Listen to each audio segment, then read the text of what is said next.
โอ้ยโอ้ยเมืองน้ำพี่น้อง เต็มไหนาเลยกันแทน้ำพุ่งสูง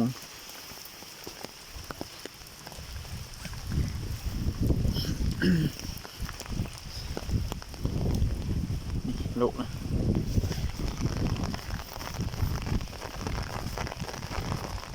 โทษ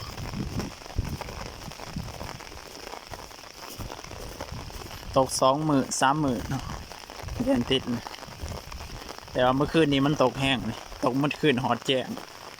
ตกแต่หัวคำ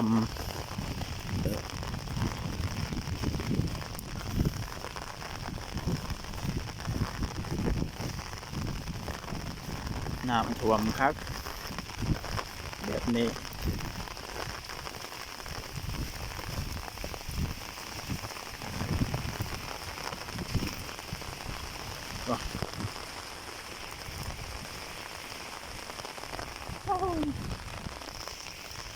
กะกำลังเงาพี่น้อง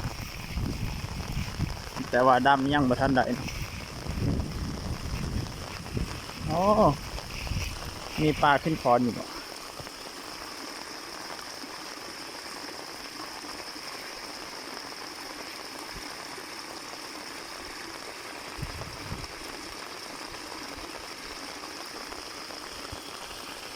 แต่ก่อนป่ามันร้ายเดี๋ยวนี้ป่าบ่ค่อยร้ายปานใดตอนนั้นโอ้ย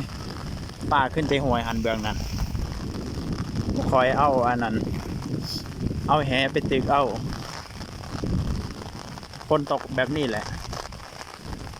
ป่ามันกำลังขึ้นมันสิขึ้นไข่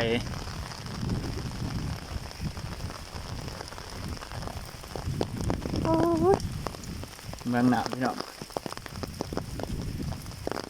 นี่ก็เห็นคน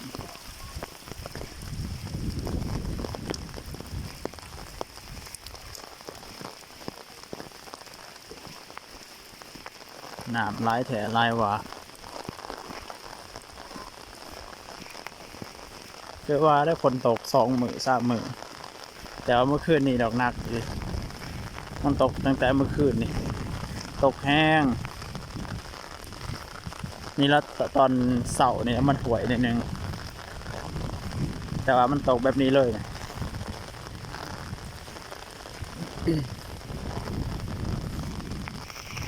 ตอนใช้น้ำต่ำๆ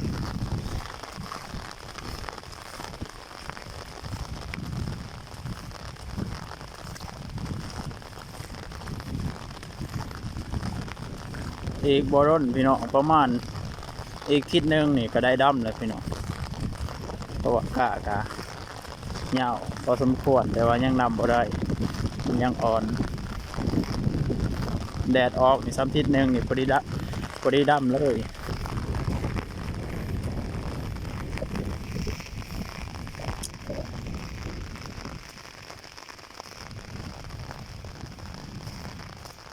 น้ำท่วมแล้วน้ำเสียคือเต็มตะพังแบบนี้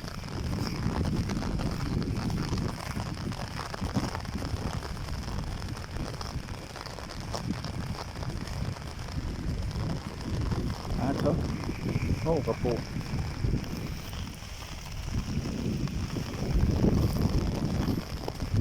กะอีเมหวานเนี่ยโอ้งามเลยแต่ว่าอยากเป็นเพี้ยเลยนะ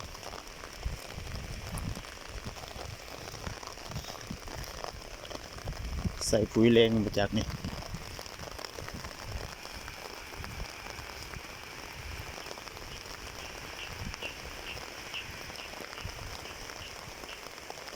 น้ำมาเจ็บปล่อยปลาพี่น้องสองถุง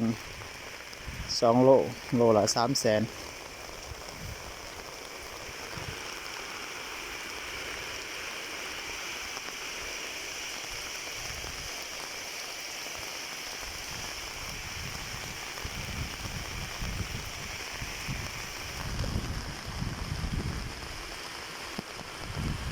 โอ้โหเปียกเบิดมันเป็นตาอยู่หรอก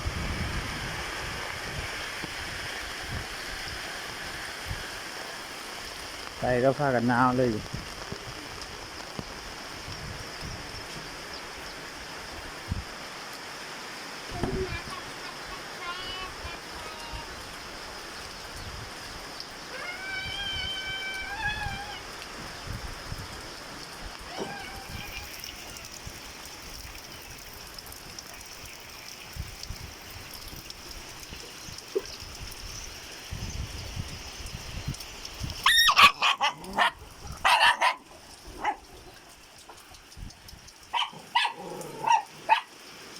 ตกใจ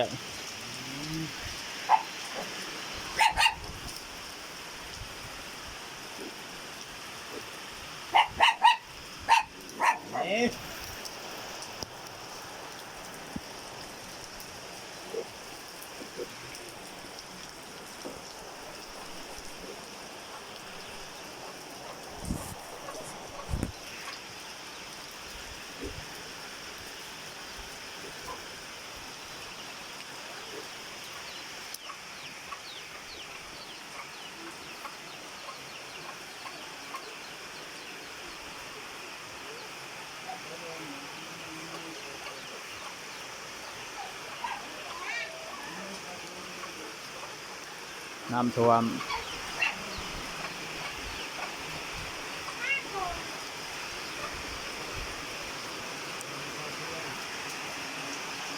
สำนี่แหล้วพี่น้อง